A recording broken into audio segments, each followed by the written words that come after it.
Well, today is really a fantastic day. It's a great emotion. It's incredible to be here, to witness, to visit these girls, the women who have been, working so hard in the last few years to develop women's football in Afghanistan.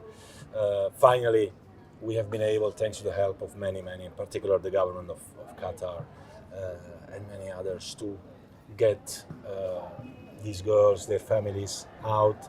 So to be here, to kick the ball with them, to play football with them, and basketball as well, because we help the basketball federation and teams as well, is really an emotion that is difficult to describe. You give hope to people. We all often say football gives hope. Well, this is the real life.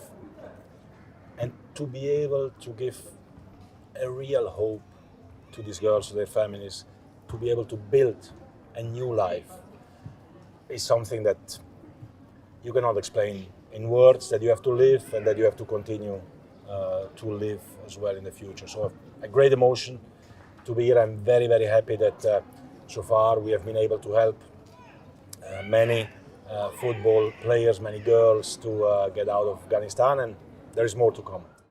Well, Qatar has been amazing. I really want to put on record my great thanks to His Highness the Emir of Qatar, to his team, to all the officials in Qatar Airways. It has been incredible how they have been working with us, and we have been working with them as a team since over 2 months now, to obtain this result in safety, in security for everyone. Something that was not easy, that many people have put in many hours and a lot of efforts and a lot of risks. A lot of people have contributed to that. Qatar in particular, they have to be thanked. Now these girls with their families are here in a safe environment, in a compound which has been built for the World Cup next year. And again, it took us and the Qataris like 1 second to say, okay, of course, this is at disposal of them and their families.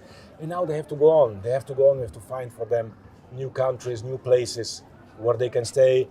The first one who jumped in was Prime Minister Edi Rama from Albania. I want to thank him as well. He said, and I met him a couple of weeks ago in New York, and he said immediately, our country is open. We went through, he said, a lot of difficulties as well. So we understand what these people are going through. Our country is open. So thanks to Edi Rama, thanks to Albania. But we need more countries. We need more governments. We need more football family members to help us, not just to talk about solidarity, to talk about helping, but to do it in real action. We are doing it. We'll continue to knock on all the doors around the world, and we hope that some will listen and hear this plea, this call for help, and will open the doors to these girls who have an amazing life, who have amazing stories to tell. We can only do so much, but we'll never stop. We'll never stop. We'll never have done enough. So we have been able to help a small group of women, of girls, their mothers. I was meeting their mothers, their grandmothers here today, who have helped these girls to live a life in Afghanistan, playing football, giving them more self-assurance. We all know what football means, much more than just a sport. But there are still, of course, today 35 million people or even more living in Afghanistan. They will live there, so we will have in the next step as well engage, obviously, with the people in Afghanistan to rebuild the sport. But our first priority now has been to help those who need most. There are still, of course, groups there we are going to help.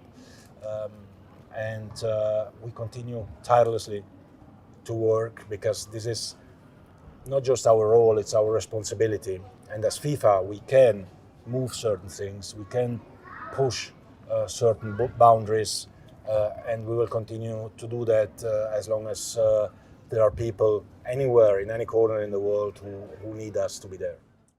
After a couple of months, nobody speaks anymore about it, but there are still so many people who need, and somebody needs to be there. We are not the only ones, thanks God.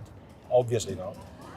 But we are amongst those who try to help, and we need to leverage the power that football has to help people, and this has no price. To do this, of course, we need a strong FIFA, we need a strong football community globally, we need everyone in the world of football, from the richest to the poorest, to understand what we are doing here, to help, to contribute, and together we can give a future to not only these children here, but to all children all over the world. If you want to see a child smile, you have to give him a ball and they smile. What better is there than this? And to do this, of course, we need to be strong, we need to be good, and we need to work very hard.